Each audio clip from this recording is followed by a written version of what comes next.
તો ગાંધીનગરમાં operation delta hunt અંતર્ગત રાજ્યભરમાંથી 568 ગેરકાયદે બાંગ્લાદેશીઓ ઝડપાયા।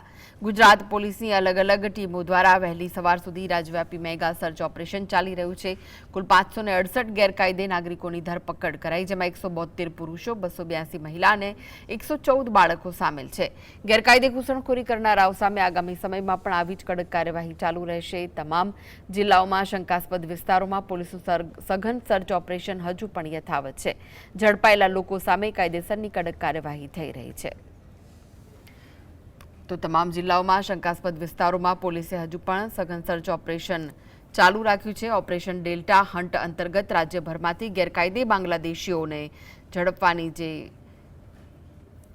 કાર્યવાહી છે તે સતત આગળ ચાલી રહી છે। કુલ 568 ગેરકાયદે નાગરિકોની ધરપકડ કરવામાં આવી છે, તો જેમાં 172 પુરુષો, 282 મહિલાઓ અને 114 બાળકોનો સમાવેશ થાય છે।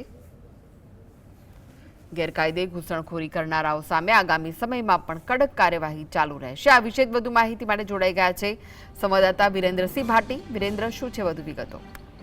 બિલકુલ થી કૃષ્ણા, કહી શકાય કે અમદાવાદ શહેર હોય કે તમામ શહેરો હોય, તેની સાથે સાથે સમગ્ર રાજ્યભરની અંદર શહેર પોલીસ અને તમામ એજન્સીઓ દ્વારા સર્ચ ઓપરેશન છે તે હાથ ધરવામાં આવ્યું હતું ને આ સર્ચ ઓપરેશન બાંગ્લાદેશીઓ વિરુદ્ધ હતું ને ત્યારબાદ ઓપરેશન ડેલ્ટા છે તે નામ આપવામાં આવ્યું હતું ને સમગ્ર રાજ્યભરમાંથી અત્યાર સુધીની જો વાત કરવામાં આવે તો 568 જેટલા ગેરકાયદેસર બાંગ્લાદેશીઓને ઝડપી પાડવામાં આવ્યા હતા, જેની અંદર 172 જેટલા પુરુષો, 282 જેટલી મહિલાઓ અને 114 જેટલા બાળકોનો સમાવેશ છે તે કરવામાં આવ્યો હતો।